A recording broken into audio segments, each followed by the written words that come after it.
That's good. That'd be a good opening. Welcome to the Batman Book Club. All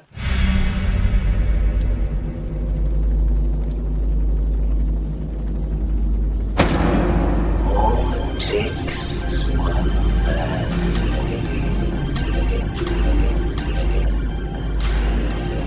day. You've eaten Gotham's wealth, its spirit, but your feast is nearly over. This is not my home. It's an operating table. And I'm the surgeon. Why aren't you laughing? From this moment on, none of you are safe.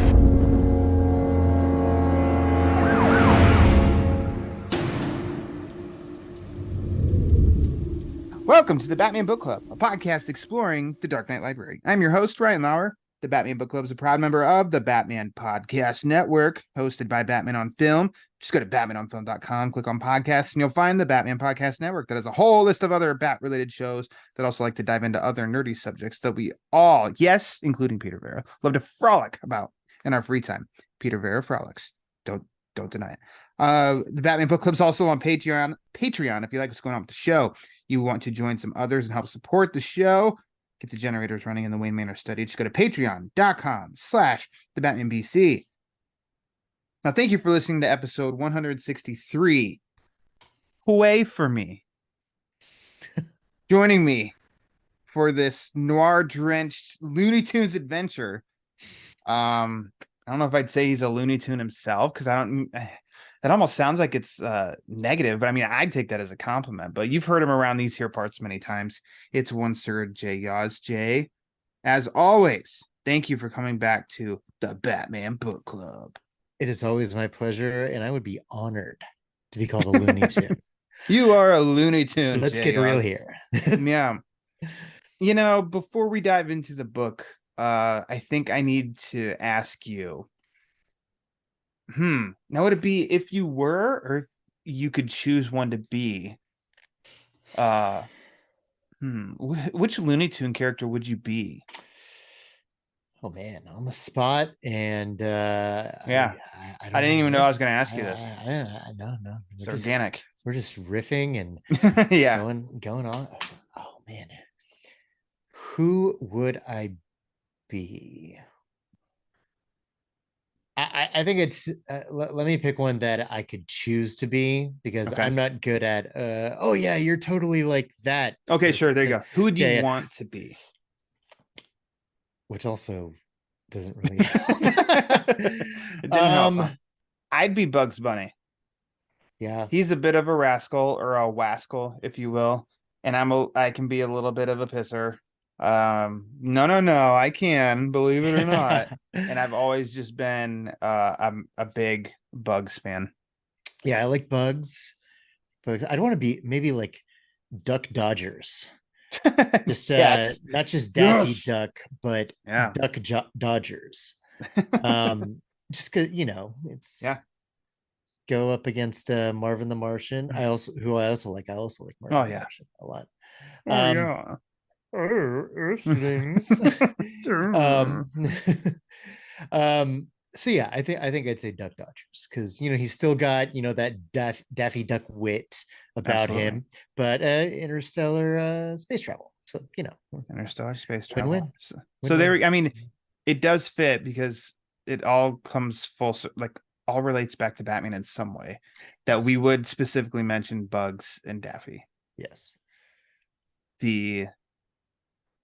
What do you want to say? The faces of the Bat merchandise. Yes. On that VHS tape from 1989 Yes. that everyone now is picturing in their head. Batman ball cap. Yep. Warner Brothers ball cap. Oh yeah, times. Warner Brothers ball cap. That's The Warner Brothers ball cap. Mr. Yaws, let's stop dilly-dallying. This is all my fault. Let's just hop into today's book, which is the Batman Elmer Fudd special, #1, Pway For Me.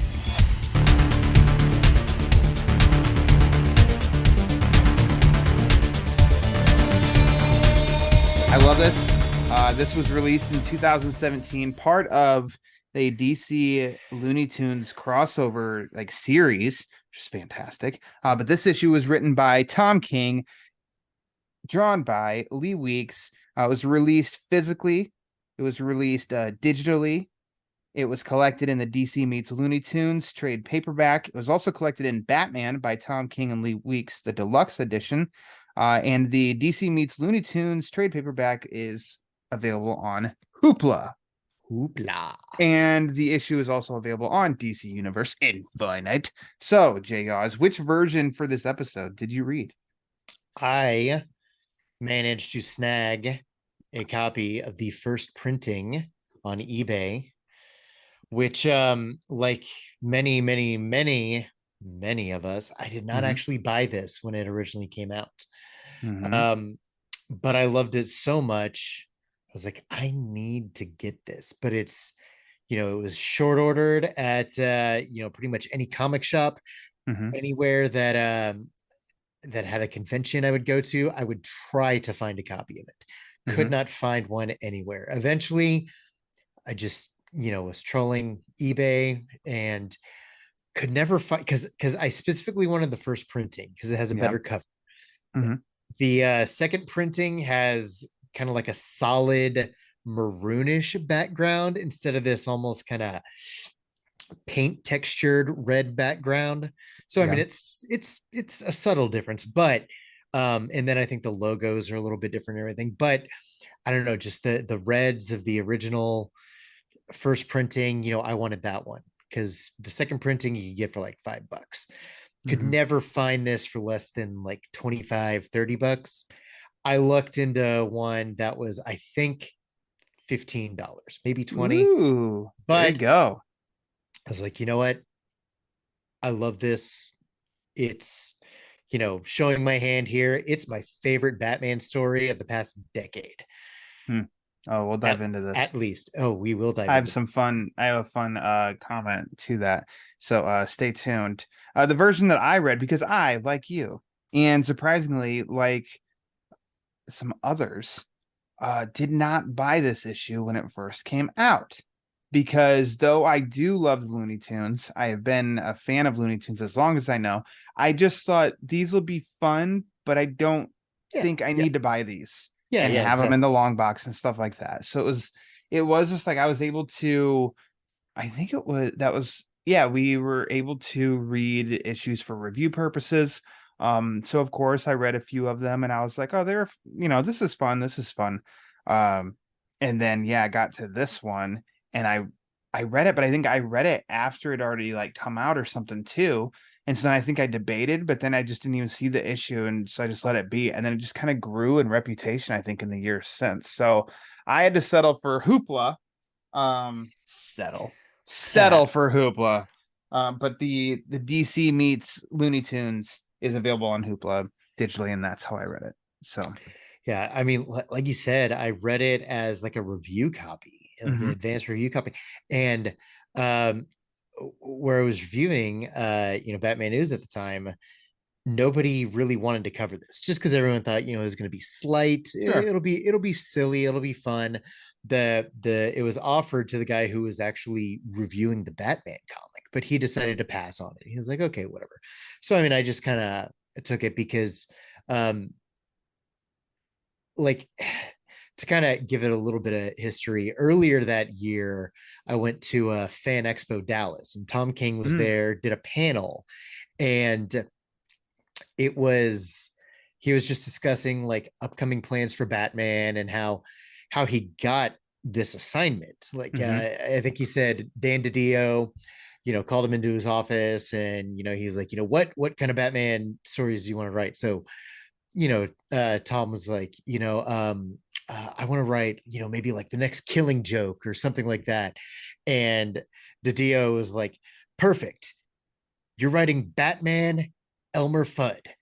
And, that kind of stopped him in his tracks. He's like, what am I supposed to do with this? But eventually he started, he went on this story, started talking about like his ideas for it and everything. The best part of this panel, though, is hearing Tom King recite the opening narration in an Elmer Fudd voice. Yes. So, then this was still in the works. It was announced, but we hadn't seen any interiors or anything yet.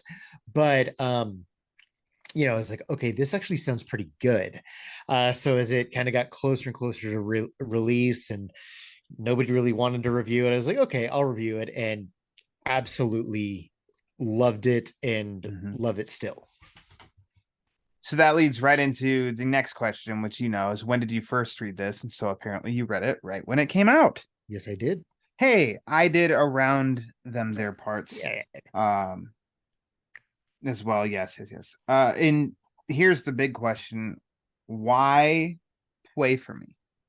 We knew this has been on the it's been on the docket for a while. It has been. Yes. It kind of, this is what, my 6th episode, I think. Oh my goodness, I don't know. You're in the I've lost count. Oh, okay, club cool. now. Good, yeah, but I mean, good for you. Yeah, I think good probably. Company to be in. Yeah, it is. 6 like, or 7. First I did Mudpack, which was great. Then did Strange Apparitions, which I was kind of surprised nobody picked. My heavens. Oh yes. Then what did we do? The holiday. The holiday episode.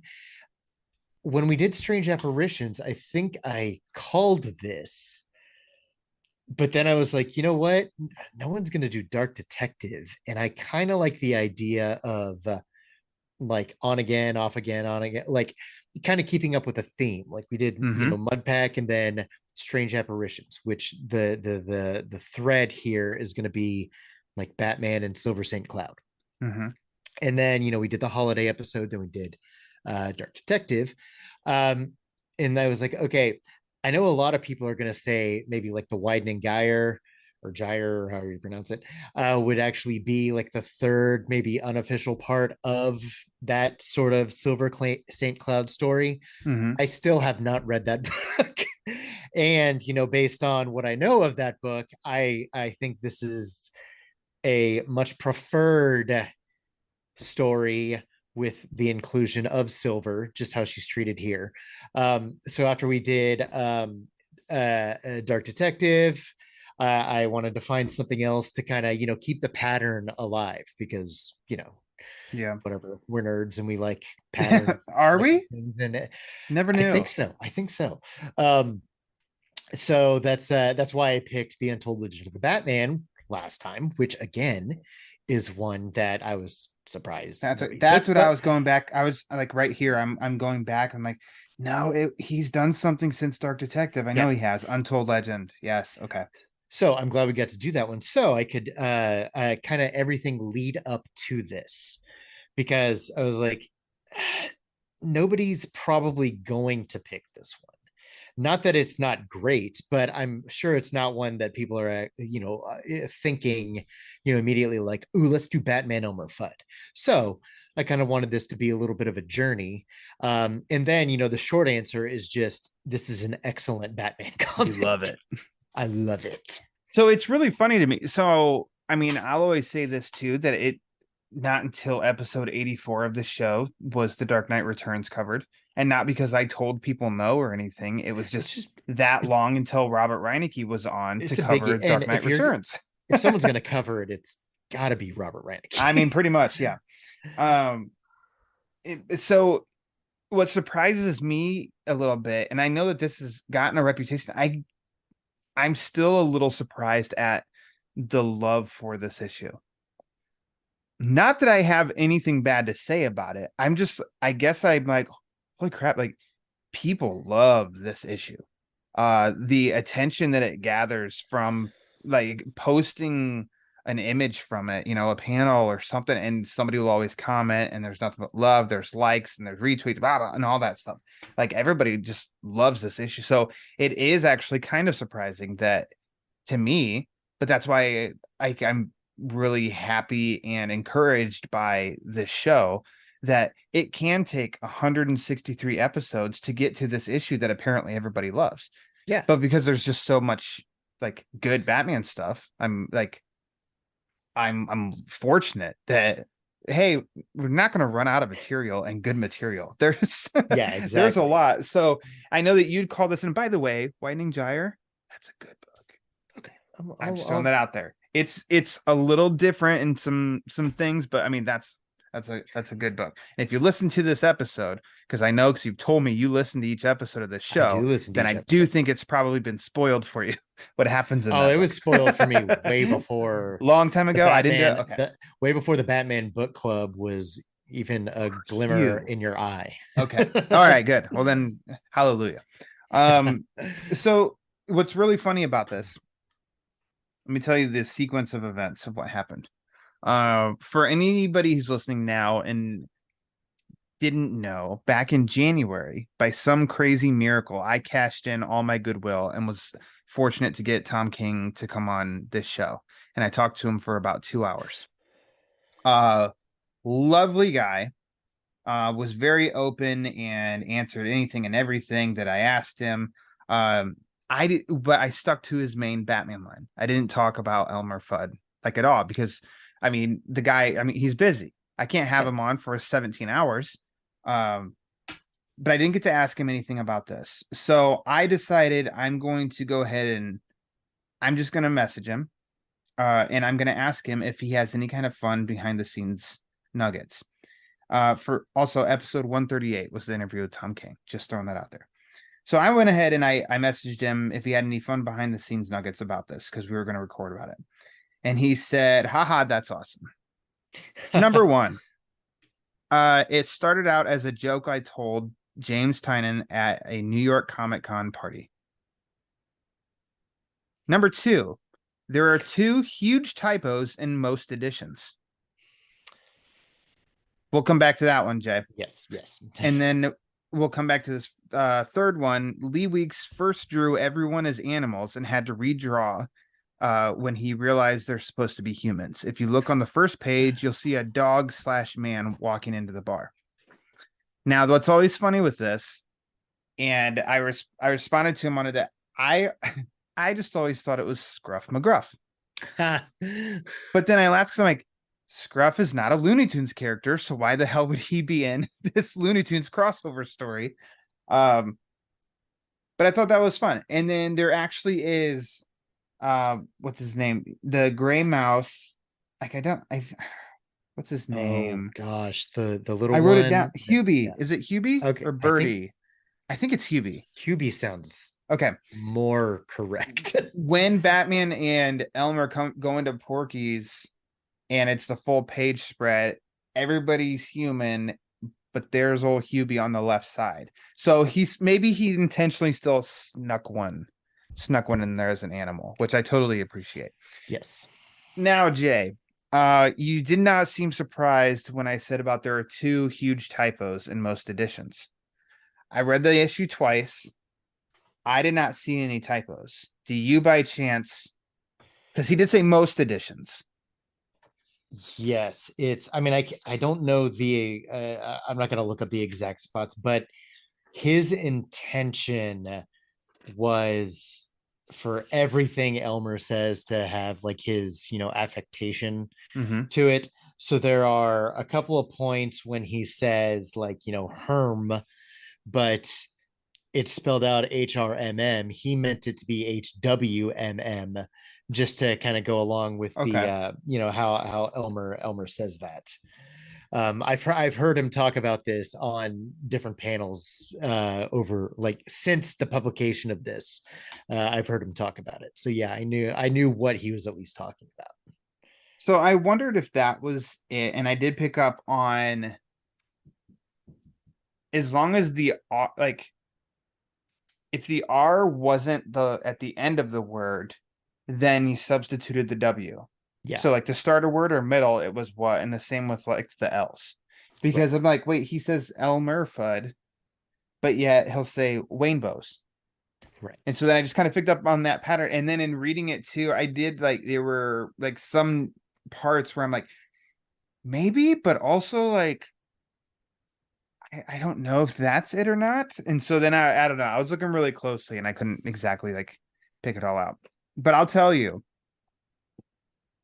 every time I read this issue is probably the most time I spend reading one issue of any comic book because I read it so slow and have to like, I don't know, read it like Elmer is saying it. Sometimes the Wayne comes down so hard you forget you've ever been dry. You know, I can't just like I can't just like read it without that. It's if I start to, then I like, no, go back and then read it with that. And it's a blast every time. And actually my Mira even said, because I picked up and I was reading some to her and she was laughing. So then she started reading some and she said, you can go ahead and tell Yaws that this comic book makes me want to read this comic book. And she doesn't read comic books. And I That said, is an well, endorsement right there. right, yeah, Sir Tom King. Look at this. And I mean, it was the hello, my baby, hello, my that one she did, and we had a good time reading parts of this comic book. So, and then you also mentioned that you love this book. So I was talking with our mutual pal Ryan Haas, and I was telling him about I showed him, like, I sent him a screenshot of like, hey, what Tom King had said. Didn't reveal, he didn't know this recording is happening at all. Haas didn't. And his response to that was, oh, you've got to be recording with Yaws. He goes, he loves that book. And I'm like, I didn't even show you my hand or anything. And yes, I am recording with Yaws actually. So there you go. It is known to the masses that Is known. If you're a I'm big known for fan. something, I guess loving Batman Elmer Fudd is Loving Batman Elmer Fudd. something worth being known You for. could be known for worse, I guess. Not Yeah. you specifically. It's just like, your legend could be Yes. worse than that. So I'm rambling at this point. So why don't you just kick us off? This is an issue that you've been counting down the days to talk about. You love it wholeheartedly. Let's talk about it. Let's celebrate. What do you want to kick off with first? First, I want to kick off with the cover because Okay. it is, moody and beautiful and everything. I have held the original art in my hands. Ooh, tell me more. At Comic-Con, I want to say 2019, I think it was. Lee Weeks wasn't there, but the like the whole Tom King, Lee Weeks, Scott Snyder was at the time. I think like Josh Williamson, Jock. I want to say a lot of creators. They'll be part of like an artistic group that helps organize and sell their art and everything. Theirs was comic sketch art, I think is what it's called. At the booth, you can get prints. Is this San Diego? Yeah, San Diego. Okay. You can get of course prints, current issues, graphic novels of the creators that are there and everything. Off to the side, they also had a bunch of original art for sale, which is, I would love to own a piece of original art from something someday. It's just usually Same. Yeah, I can't do it. Incredibly expensive. I get it. I have to justify to myself, not to Mira, just to myself, of spending what I do on some of these Lego sets. And then I look up some original art and I'm like, oh man, that's like 7 massive Lego sets. Oh, the closest I have that I own is Christopher Sotomayor, who's a colorist. I think at the beginning of like the COVID pandemic, he needed to, of course, he wasn't working because, they had, kind of a pencils down thing with any comic creation for a while. He needed to make some money. So he put some coloring guides and other art he had worked on up for sale. And I bought one of those from him. It was like $60. I'll take a picture of it and send it to you later so we can Please send it when the show goes live. Yeah. But it's a coloring guide, so it's a already colored like copy of like an interior from a comic book.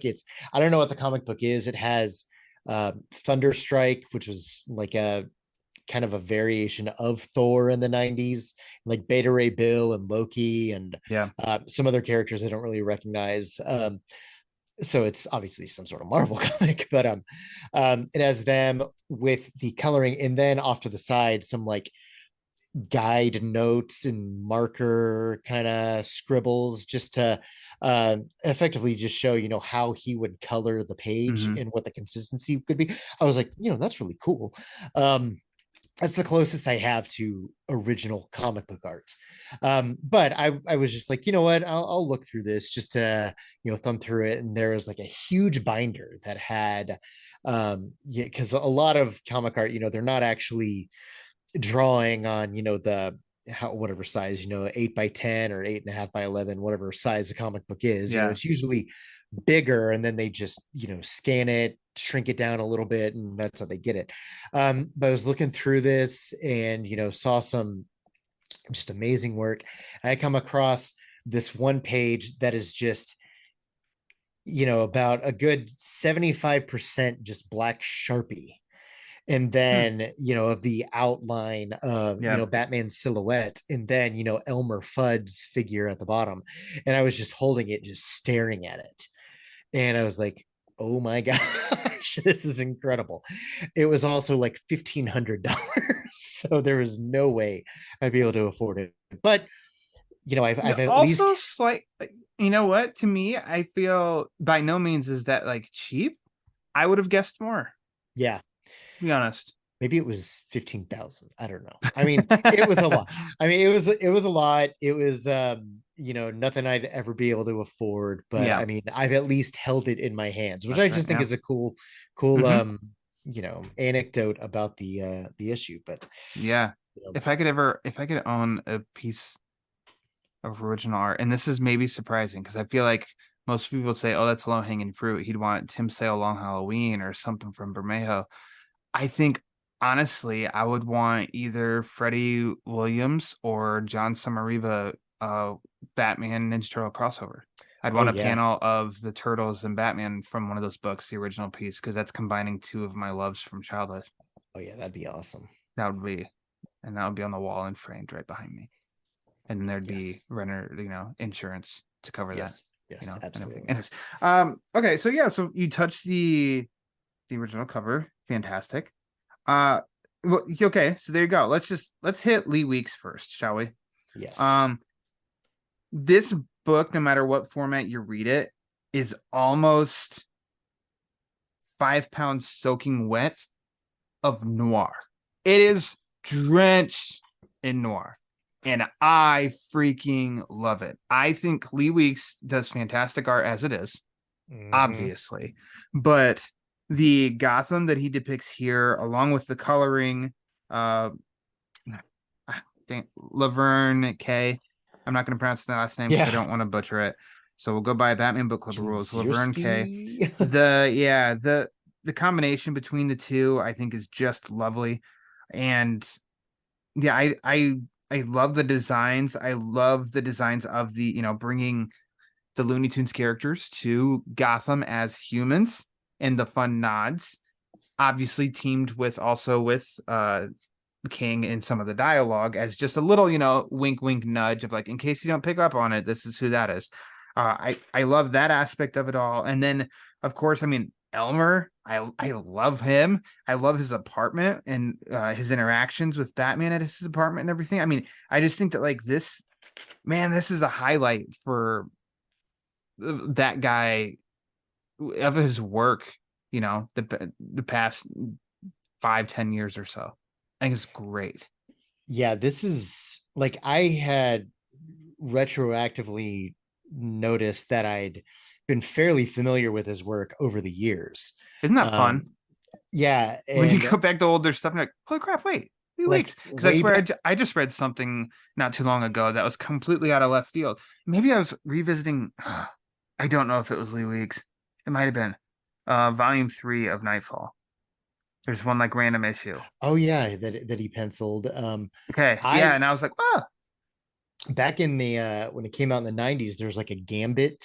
I don't know if it was a mini series or an ongoing, mhm, but the first cover is like pretty familiar. It's like black with big gold lettering of Gambit, and then it just mhm. has Gambit jumping and like throwing his cards. Yeah. um and then he did the covers for that, even around this time for like right after that Convergence series. There was that um uh Lois and Clark Superman, or Superman Lois and Clark series, written by Dan Jurgens, with the original Superman, when he was kind of folded back into continuity. AKA Lee Dan Jurgens, according to Peter Vera. Carry on. he penciled that series too.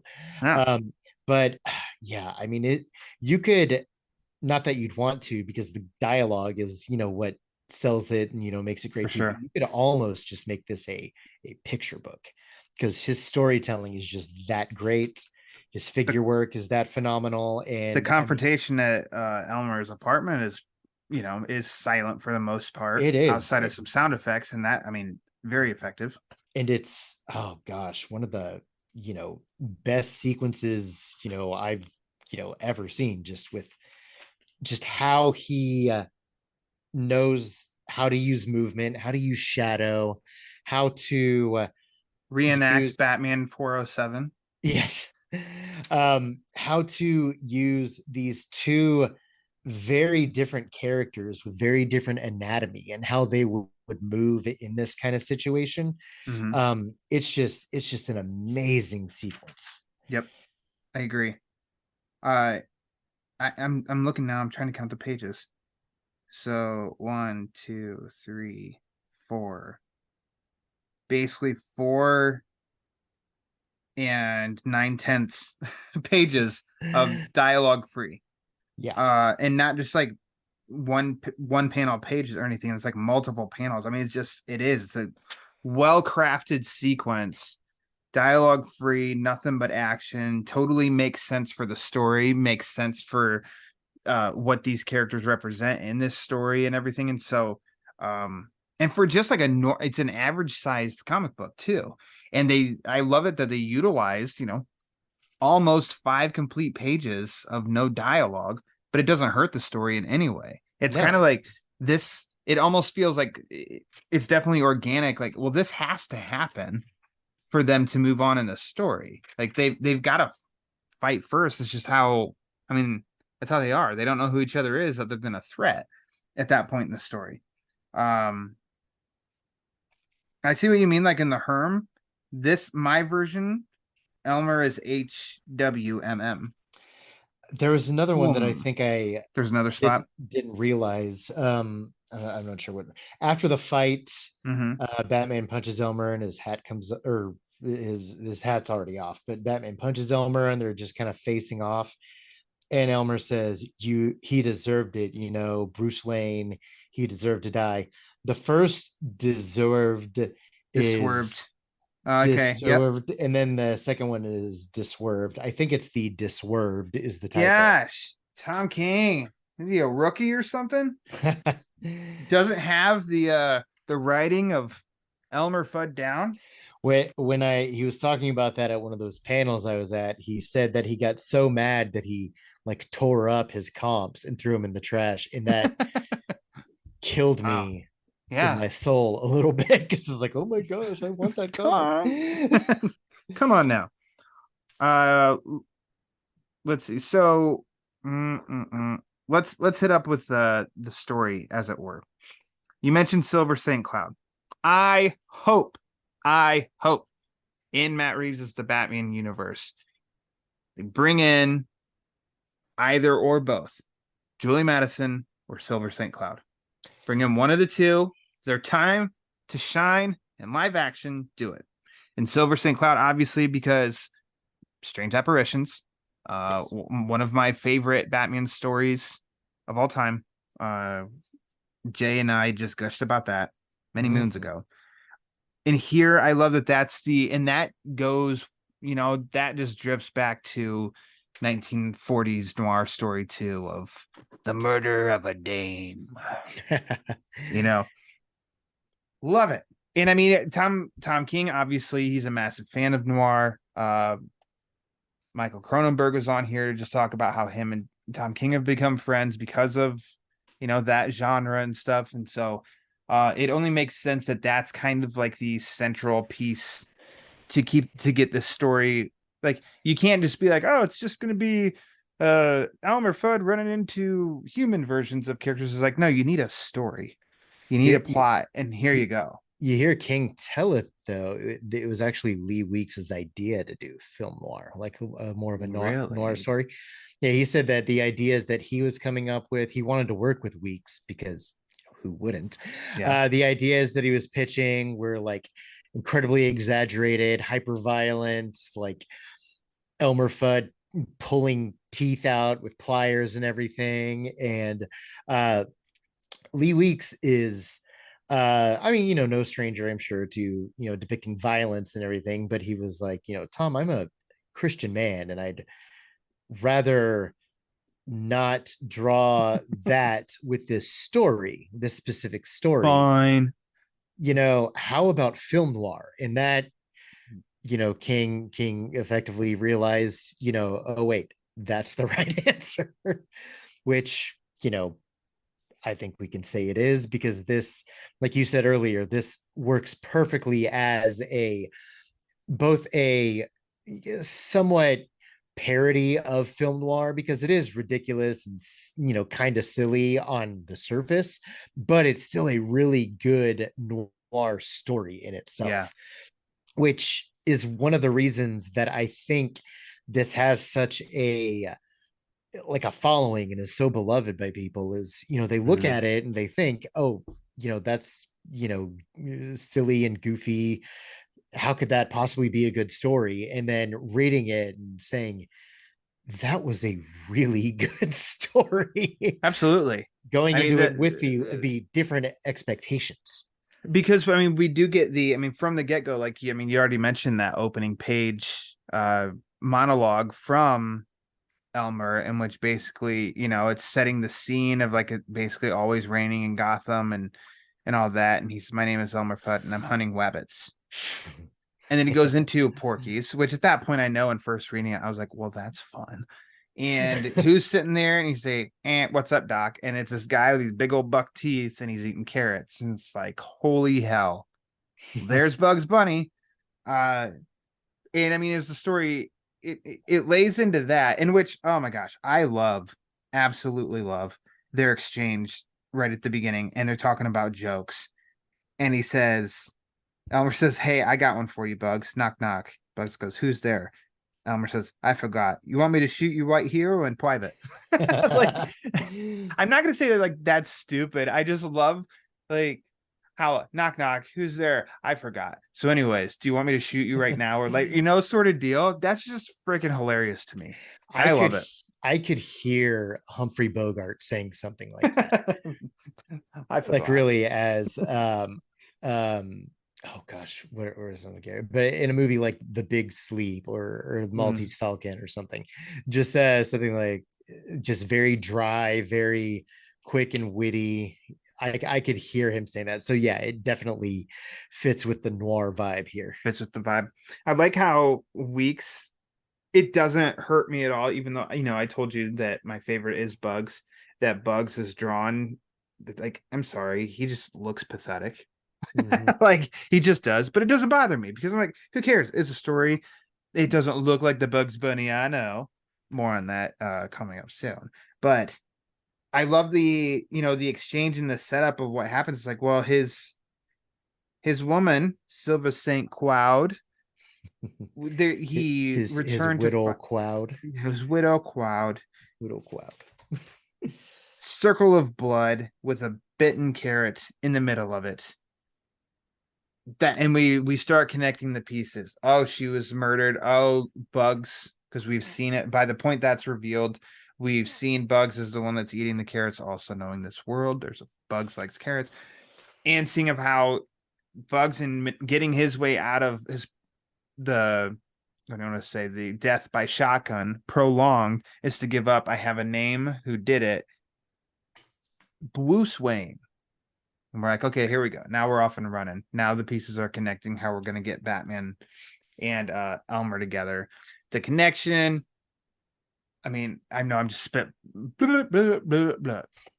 Apparently, Bruce, according to Elmer, is the one who killed his widow Cloud. So he needs to go to a party. Fun way of going undercover, I guess, as a limo driver. To Bruce Wayne, who Silver had confessed she had an affair with. I know. So he's got to go take care of Bruce, only to go home, and we get to see that Batman is hot on his tail after he leaves Wayne Manor. And that's when the confrontation at the apartment happens, and then it's revealed. Oh, wait, hold on a second. Why are we fighting? Essentially, they got to go back to Porky's. They got to take care of business.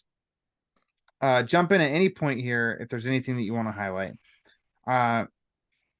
There is a quick. So when we get our first glimpse of Batman as he's following Elmer back to his apartment, and there's like down, it looks like it's like Bruno Diaz. I don't know if that's a reference to anything. I couldn't think of anything, everything can be there for a reason, and I figured that's probably like a perfect spot to put in something, but I have no recollection on Bruno Diaz and if that means anything or not. I don't know either. I'm googling it real quick. Let me just mention how gorgeous that page is, though. Oh yeah, my gosh. Bruno Diaz Batman.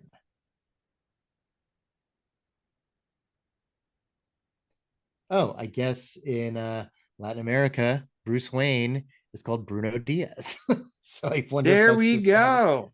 Kind of Thank you. This is why Yaws comes to the show. the fast Googling thumbs. But yeah, like I said, oh my gosh, that is Bruce Wayne. Love it. That is such a gorgeous page. It is. It's a great page, and I love how it's a tease of Batman. So you hold off on getting the reveal until he's standing behind Elmer in the doorway. Yes, love that panel. Which again, amazing sequence where Elmer acts like he doesn't know Bruce is there. You can see his finger tightening on the trigger, and then the two get into fisticuffs and everything. Again, just an incredible sequence, amazing visual. Framed copy of Detective Comics number 27 in Elmer's apartment. Is there? I didn't even notice that. It's come on. It's over Batman's shoulder. Yeah, when he says no one deserves to die. Oh, I don't know how many times I flipped through this. I never ever noticed that. That's hilarious. So he's a fan all along. He is. Go, Elmer. Good for you. So meta. I guess, I'll just say two other, and these are obviously much more obvious nuggets, but the back in Porky's, Chuck Jones Boulevard, Tex Avery Avenue, both deep ties, especially Chuck Jones with animation and Looney Tunes. Another nod that Bugs says at one point is that it, made a wrong turn at Albuquerque, which is a heavy nod to Bugs Bunny, like a recurring line. Every other Bugs Bunny short. Exactly. Yeah, basically. Yeah, then in Porky's, and it does become a fun. So all the way until this reading, I crap you not, I missed the Pepe Le Pew. I don't know that Batman gets his hands on him, but that big shot when Elmer and Batman come walking into Porky's, Pepe, he's the one, like the back's turned toward us and it's black hair, but the white streak going right down the middle. I'd always, for whatever reason, I never made the connection of like, oh, there's Pepe Le Pew. Oh, and I just found another animal in there, unless that's the one that you're talking about. When they first go into Porky's, far left, right behind like Porky, there's a mouse. Yeah, that's Hubie. Hubie. Okay, that's who you were talking about. Okay. Yeah. I thought you were meaning I misunderstood what you were saying. So okay. No, that's okay. I'd never noticed him either. But I never make sense. So that one's on me. I'll edit it to where I make sense somehow. And we got earlier in it it almost looks a little like it's Hugo Strange. This is, he looks like a frog, but I'm telling you, fellas, he sings like an angel. Yeah.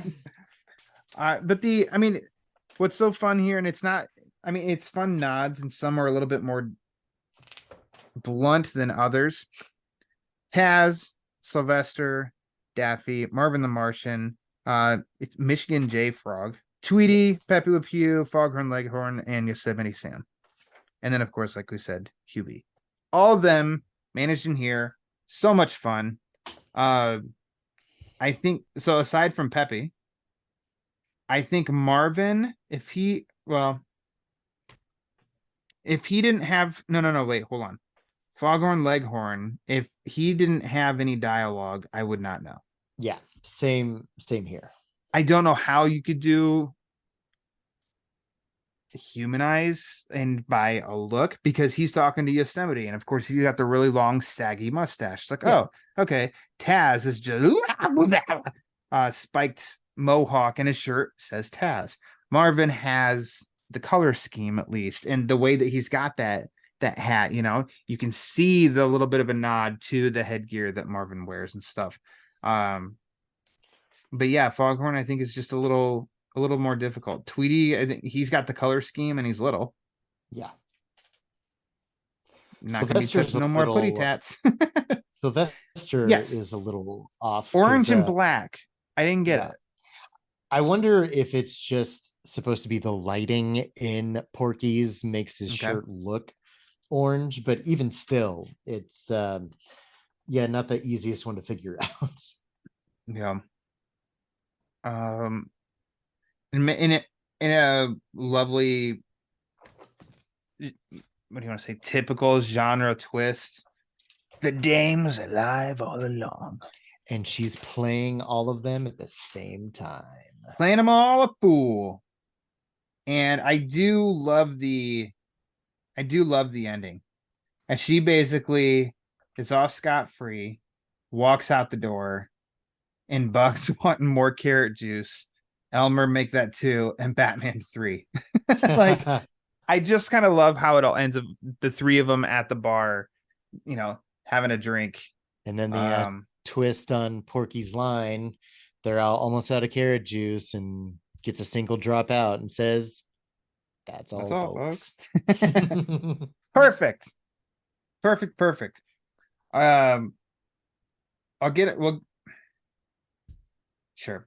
Just real quick, I do love in these DC Looney Tunes stories, they do have an extra backup story it's like the first half we get DC's version, and then the 8-page short stories we get the Looney Tunes version, in which it is more, crazy, bonkers, as are the Looney Tunes. And I love this. And what are you gonna do if it's Bugs Bunny and Elmer Fudd? What are you gonna do if it's Elmer Fudd? You do Wabbit season. Exactly. It's always Wabbit season. No, Bat season. And it's totally fun. And I totally heard Deirdre Bader, his voice in this. Yes, absolutely.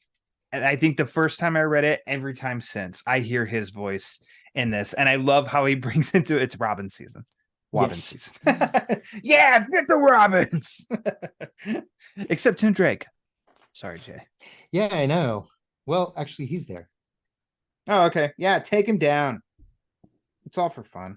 But I think that also a nice Calendar Man, and also like Silver Age Calendar Man.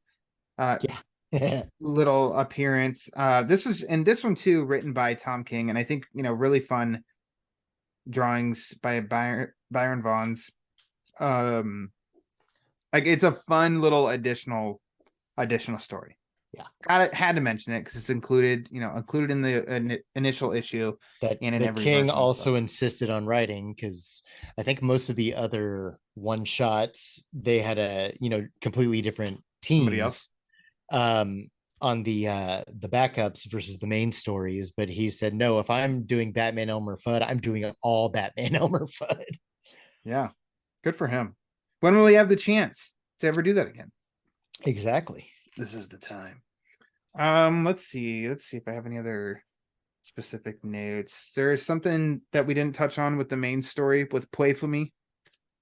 Let me see. I'm just flipping through it. I've been flipping through it the whole time just because I love looking at get a these little pages. lost in the art. You know what? I think I'll just confess because I don't remember getting the Batman 407 nod before. For whatever reason, I didn't think about it. I think I just probably read through the pages so quick that I didn't really take my time. And here for this episode, it's like I really took my time. And that one, for whatever reason, it really jumped out on me. I'm like, oh yeah, obviously that's Batman 407.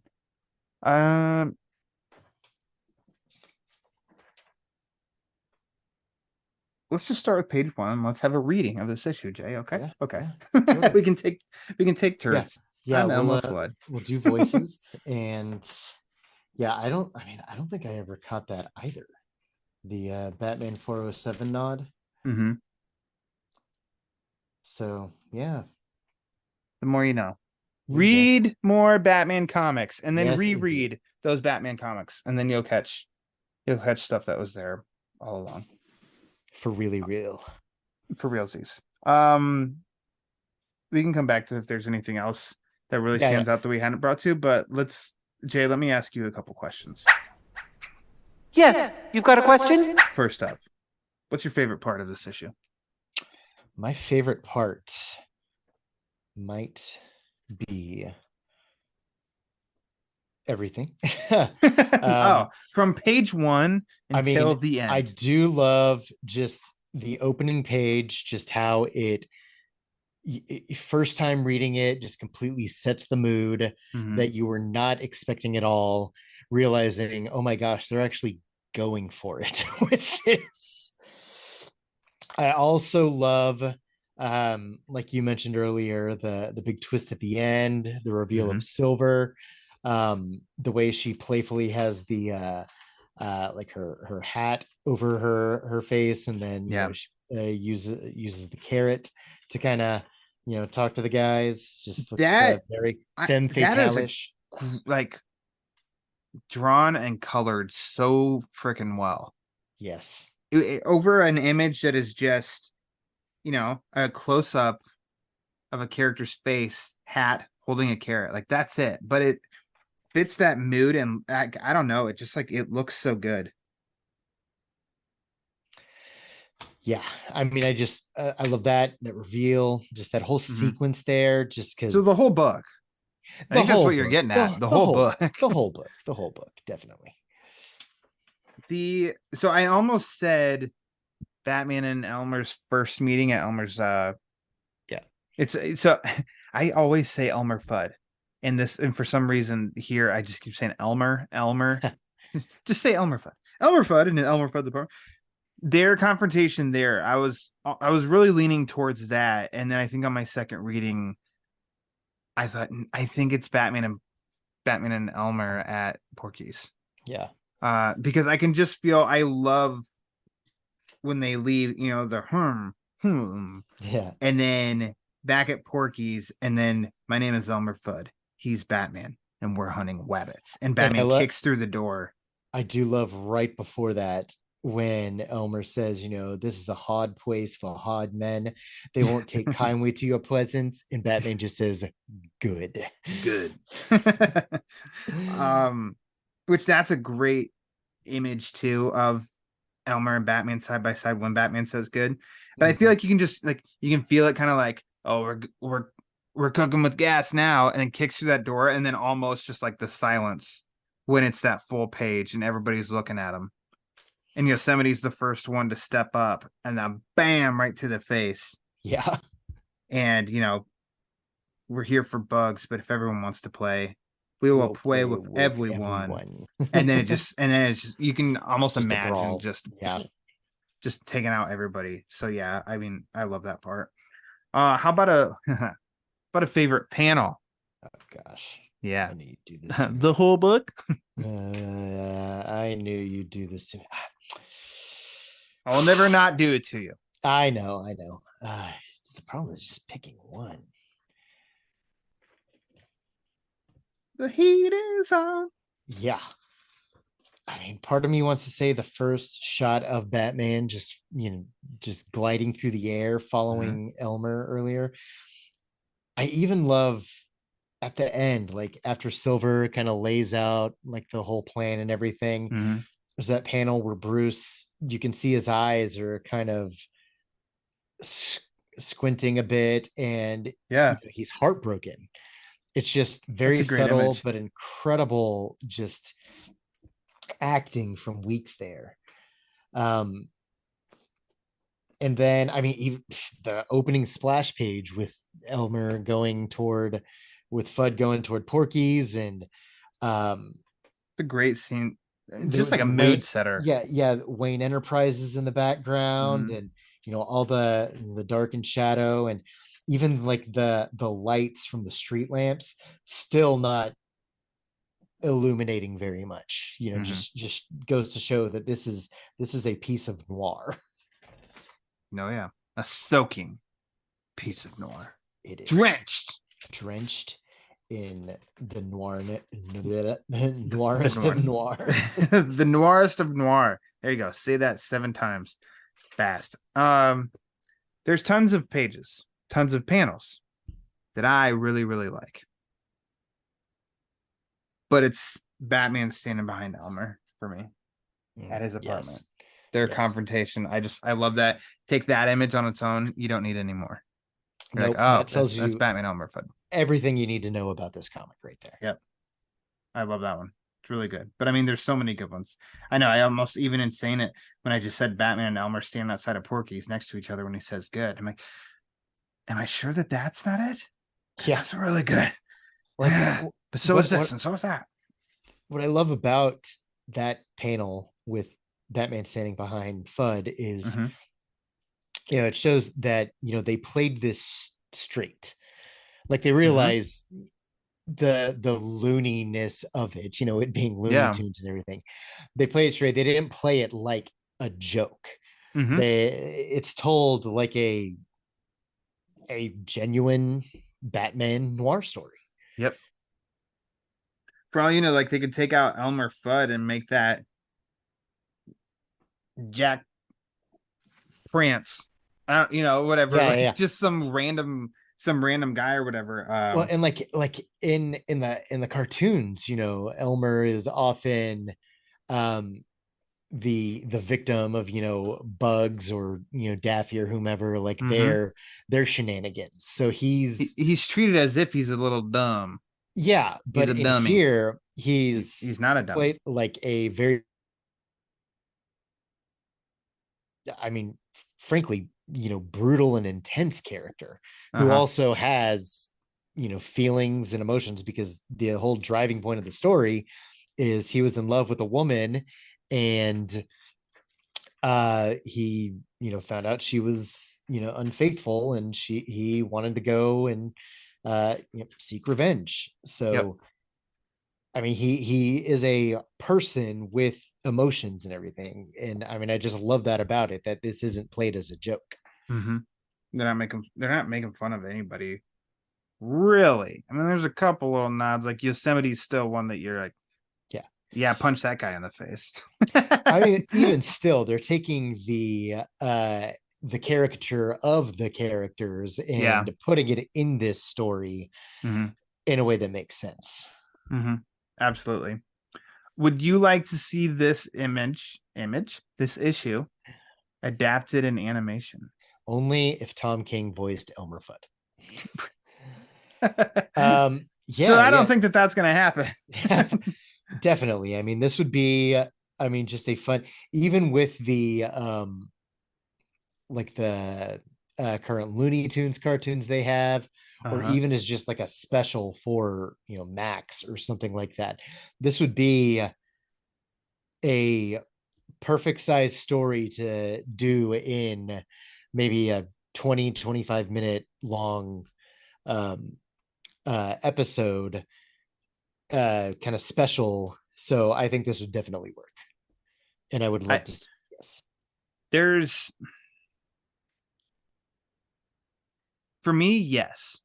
I think they could compile an anthology movie and do, 4 or 5, I don't know, I guess 10, 12 minute Batman Elmer Fudd. Was Wonder Woman Tasmanian Devil was another one I remember reading. I really liked that one. Lobo and Wile E. Coyote. That one Yes, was a yeah, lot of yeah, fun. yeah, yeah. You could do those stories in the what do you want to say, the mature version, and then maybe the back half are the shorts that are at the end of do like Yeah. 4 or 5 minute ones that are more of like Looney Tunes style or something. That'll be such a unique project. And I mean, they do it so much with Scooby-Doo of combining Scooby-Doo with their other Exactly. IP. I mean, why not do DC and Looney Tunes on one too? And Exactly. maybe you The money scrap is on the table right there. maybe you scrap the mature ones and you just go with the more family friendly ones or whatever. Like, hey, I'm there. I enjoyed the backup on this one. It was a good time. Like Yeah, exactly. I'd like either version of that, but yeah, ideally I would like to see if they could do this, but then I don't know, because this is perfected so well. And it becomes that whole like, they need to change something to make it different, because otherwise it's just a complete copy of this. But then also, but there's nothing I would want changed from this. So if it's not this, then And a lot they risk it being not good. exact. I So mean, so much of it we didn't even mention any of like the lettering either, but like Darren Bennett, who is great. mhm. All those, just incredible sound effects in their Yeah, fight at Elmer's apartment alone. Like the this pow that almost looks like he took a sponge brush and did the letters like that, yeah, because that's it's not cool. all colored in and everything. And then the blams and the Do you ever read little these out loud to squeaks. yourself sometimes? Oh, all the time, man. So do I, because as I'm looking and I'm like, quack cow, quack Blang. cow, bawam, Punch. bawang. Oh, that's another thing that I love. I love how when Batman punches, it's punch. When Yes. Elmer punches, it's punch. Yep. When, yeah. Oh, good. Nice. Well done. So I'm I mean, looking at this is, I mean, it, bawang. like when we talk I about, didn't notice that. like adapting, like the Long Halloween as an Yeah. animated movie, Now you we're talking. can't capture Tim Sale's style in Agreed. animation. It's Yeah. just so unique. Don't even try. The everything going on with this, it would be very hard to do in any sort of animation. Mm-hmm. So I'd still like to see it, but I know that it won't be this. Mm-hmm. And as long as you can accept that, like, it's not going to be this, it's going to be inspired by, then sure, take me on an adventure. And also, I like, come up with something different. It doesn't have to look, I don't know, come up with a cool noir. I don't know. They could do something cool. Yeah. There were some noir shots in the Long Halloween that looked great. And reminded me a little bit of Batman the Animated Series and stuff too. Like, I don't know, animation, you can do anything. Yes. So I know they're listening and be like, hey, you know what? Maybe DC meets Looney Tunes.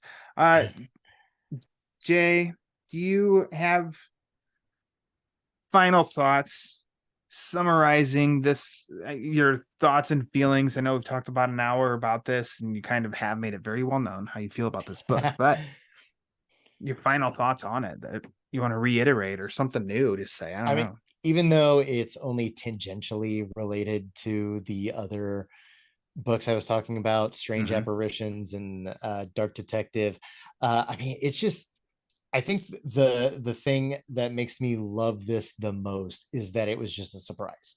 Yeah. Wasn't expecting anything of it beyond maybe just have a fun comic, but realizing that it was a very well written, incredibly well illustrated comic meeting between Batman and Elmer Fudd, taking this concept, playing it straight, but not being overly dark.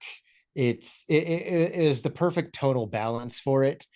It wasn't what I was expecting, and it's all the better for it. And that's why I love it. And again, why I think so many people have come to love this is because they didn't expect to and ended up realizing that this is a very, very, very well made comic book. Yeah, copy and paste. All right. And that's all I have to say about that. No, I'm kidding. I think what I really like about like what you said though is how much like a surprise that it was. At the point that this came out, so I think it said the end of June of 2017, and Tom King, let's see, Rebirth was 2016? June or July 2016, maybe Yes. August, because I thought May was the big 80-page Rebirth special Yeah. that Jeff Johns did. And so I don't even think so at that point. I mean, we're 10 issues into the Batman run to where I do like those first 10 issues. Double shipped.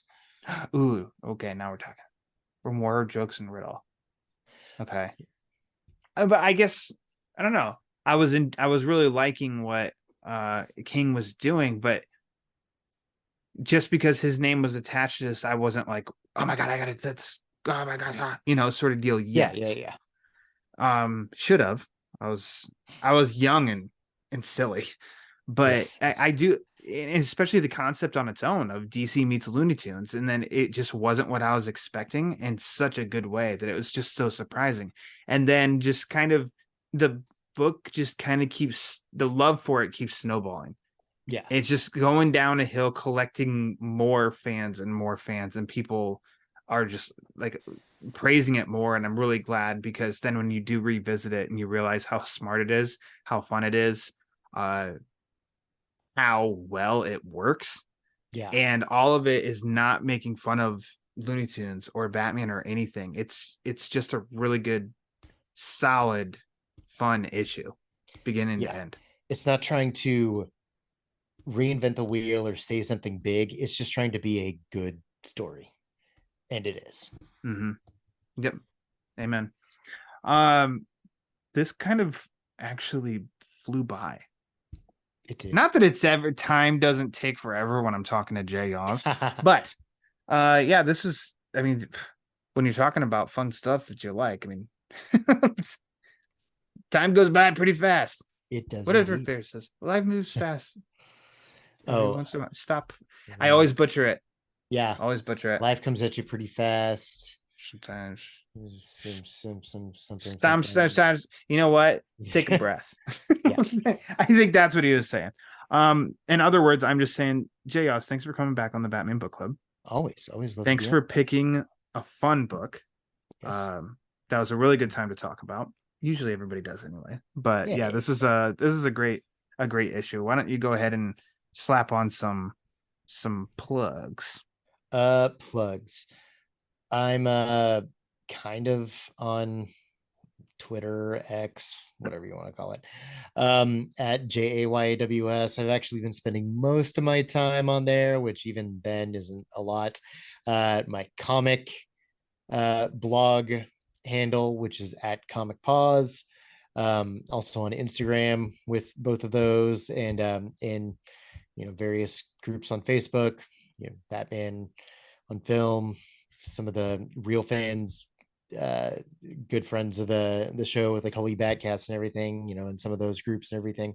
But yeah, I have my own blog, like I said, Comic Pause. It's wordpress.comicpause.com. Most of what I do over there lately is maybe review a couple of little books or action figures or what have you that I get for review, and I do a weekly post called Random Robin, where I flip a coin to decide which one of my long boxes I open up. Heads, it's the Tim Drake Robin, the main series from the 90s and 2000s, or the Tim Drake notables, starting with his first appearance in Batman for, oh gosh, something. I don't know. I'm tired. But it's effectively year 3, part 1. I want to say it's 486, but I don't think that's it. I think it's 460 something. Anyway, whatever. I could just reach down there, but I'm not going to because it's down there and I'm right here. But that up until just various other issues up until the cutoff of the New 52, I decided to only do frankly what most of us consider real Tim Drake, the classic character. And yeah, I literally just review a random issue. Basically saying it's Wobbin season. It is Wobbin season. There you go. Boom. Random We knew it. Wobbins. Knew it. There you go. And I'm not on any shows regularly, so whatever. I'll be on anything that you yeah, if you'll have me, I will gladly come on. You'll be back on. I think you and I already know what you're going to talk about next time too. Yes. Do you remember? Of course you remember. Yes. I look at it every single day. It's on. Excellent. Every day. Wall. Okay. Every single day. It's in my office on the wall. Love it. Excellent. As for the Batman Book Club, you know where you can find it on. Pete actually made a good point. I think on his show, when he was on Batman on Film, he said you go to twitter.com and it takes you to that. So it's still Twitter. So Twitter and Instagram at the Batman BC for our latest episode drops, upcoming episodes, sometimes some giveaways, and there is some fun stuff coming up for the rest of this year. So stay tuned to that. Subscribe to the Batman Book Club YouTube channel on youtube.com. If you want to support the show, there's a couple ways you can do that. I said patreon.com at the top of the show, patreon.com/thebatmanbc, where I actually made a post not too long ago, just kind of a random post. I think I'm going to start doing more of those because it was actually kind of fun. And that is free to read for anybody. So you don't have to be a paying member for that, but just a way to tease what's coming up and maybe like Batman stuff I'm reading on my own, as well as maybe some other comic stuff that I've been reading. Fun little outlet. But yeah, patreon.com/BatmanBC, tpublic.com, type in TBBC for the Batman Book Club. But if you want to support the show and you don't want to spend any money at all, it's 100% A-OK. The easiest, quickest, most impactful thing you can do is rate and review the show. So whichever podcast provider you use to listen to the show, so Spotify, Apple Podcasts, Google Play, Amazon, iHeartRadio, wherever, just go to the rate and review page and rate and review the show, because the more reviews the show gets, the more it helps spread the word. And I first came up with this when Yaws was on the show for the first time. And as we all know, the word is panic. Yeah, you did that, Jay. So for this Sir Yaws, I am Ryan Lauer. And until next time, read my Batman comics.